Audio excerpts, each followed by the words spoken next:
Welcome back to Icons of Influence, the podcast where we explore the lives of individuals who have reshaped our culture, shattered barriers, and inspired movements. I'm Hannah Halley. Today, we're spotlighting a true trailblazer in sport and social justice, Billie Jean King. She's not only one of tennis's greatest champions, with 39 Grand Slam titles across singles, doubles, and mixed doubles, but also a fearless advocate for gender equality, LGBTQ plus rights, and inclusion. From her founding of the Women's Tennis Association to her iconic victory in the 1973 Battle of the Sexes match and beyond, her legacy echoes well beyond the court. Let's dive into the story of a woman who changed sport and society forever.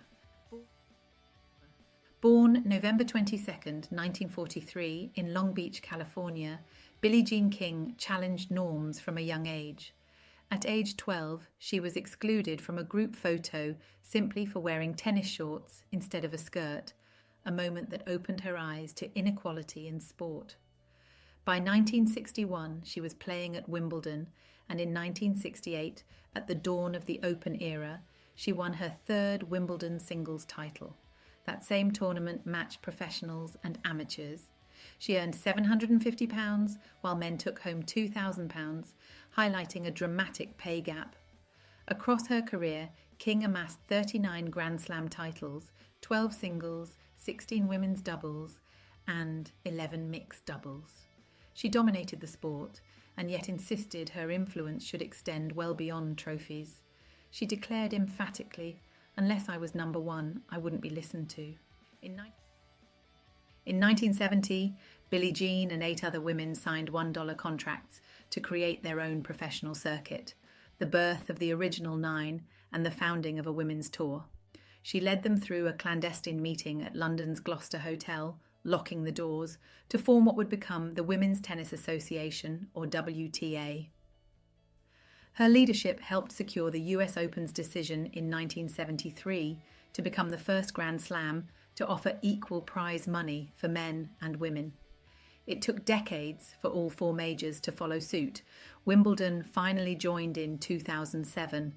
Then came the Battle of the Sexes, a cultural phenomenon.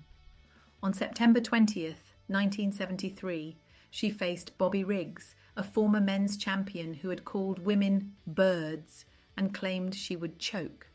King, then 29, defeated him in straight sets, 6-4, 6-3, 6-3, under men's best-of-5 format, in front of an estimated 90 million global viewers.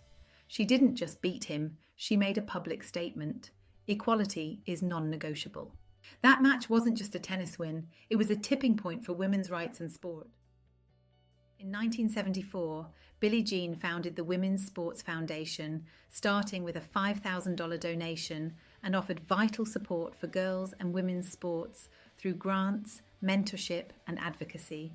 Today, it boasts a $100 million legacy and provides travel and training support to emerging athletes.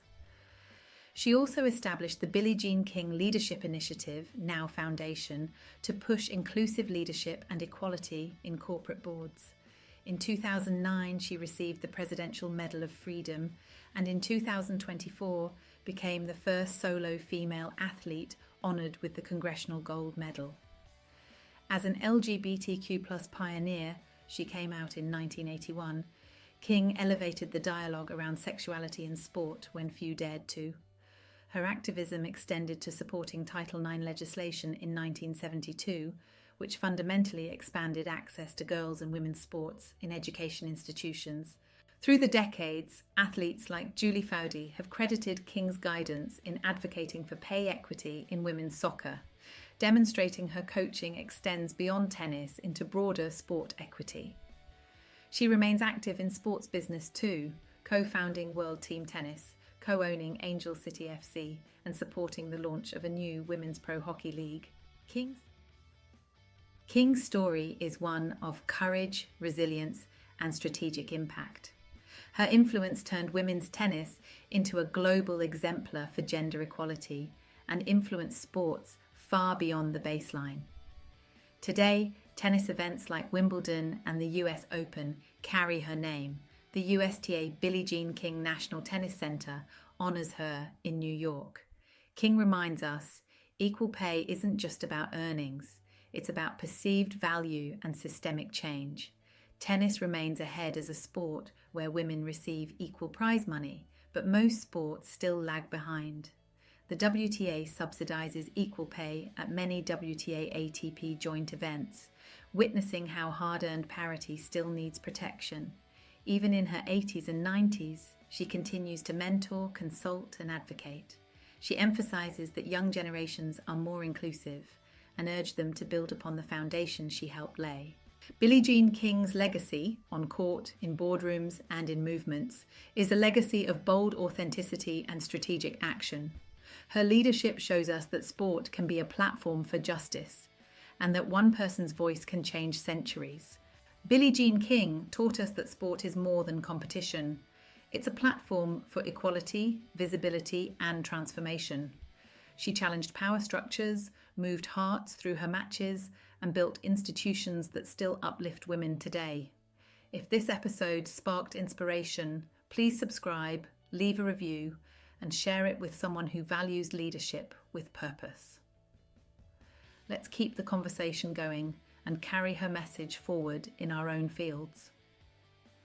There is a great movie called Battle of the Sexes from 2017 that tells the incredible story of Billie Jean King's defeat on court.